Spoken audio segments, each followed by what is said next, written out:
Hello everyone. In this video, we are going to learn about the synchronous modeling. So this is the very first video regarding the synchronous modeling. So first we are going to understand what is synchronous modeling. Synchronous modeling is an interface in NX which is used for direct editing. That means without going into a rigid command. Rigid command means for the which commands have been used for the part modeling, like we have extrude, revolve, unite, subtract. So without going into that particular commands of part modeling, we are going to edit the model using the synchronous modeling commands. So synchronous modeling is basically direct editing where there is no involvement of the sketches. As in the part modeling commands, we need the sketches, but in synchronous modeling, we do not need sketches. So let's start with the very first command, which is move. So here is the group of synchronous modeling. As you can see here, it is written as a synchronous modeling, and the very first command is regarding the move. So as per the definition, it is going to say that moves a set of faces and adjust adjacent faces to accommodate. That means adjacent faces means neighboring faces. So it will automatically adjust the neighboring faces as per the changes which you are going to make on your selected face. So I'm just going to select this command. Now, where do we use this command of move face? So let me just give you an example. Let's measure this height using the vector. So it is 0.1250 inches. So in case if customer or client requires this height as 0.2250, that means there would be an increment of 0.1 inch.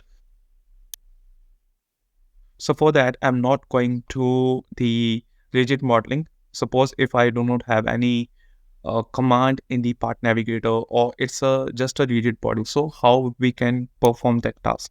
For that, just go to move, and here I'm just going to select that particular face, and here I'm just going to choose distance only. And in this case, as this is the vector in the upward direction, and from this toggle you can see in which direction it is going to get moved. So I'm just going to put it as 0.1. Now click on OK. Now you can see this has been increased. Now let me just show you through the analysis.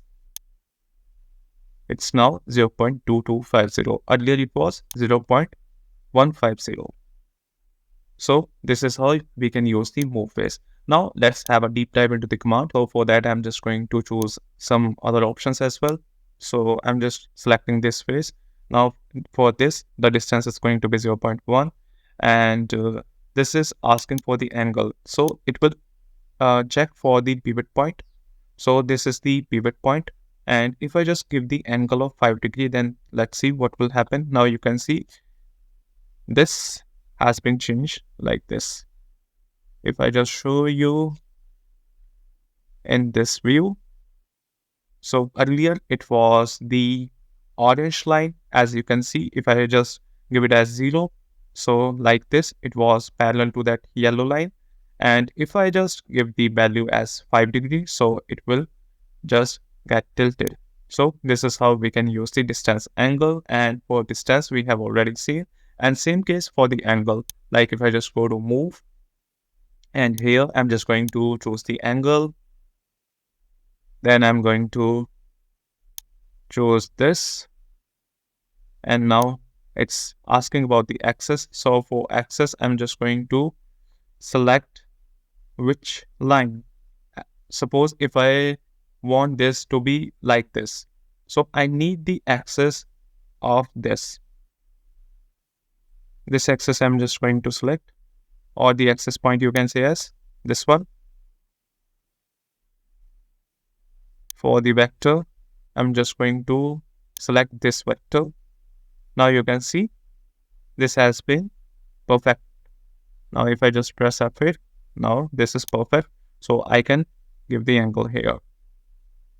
So first I need to just select the face. I'm just going to select this face. Now you can see the changes are being reflected into the graphics window. So these are some important, like distance angle, distance angle. So if you want to learn further options in the transform, just let us know through the comment box, and we will be there with the next video on move face with further options. So that is all for this tutorial. I hope you have enjoyed the learnings of this tutorial. If you have learned something new from this video, please do hit a like, share this video, and don't forget to subscribe our channel. Thank you so much.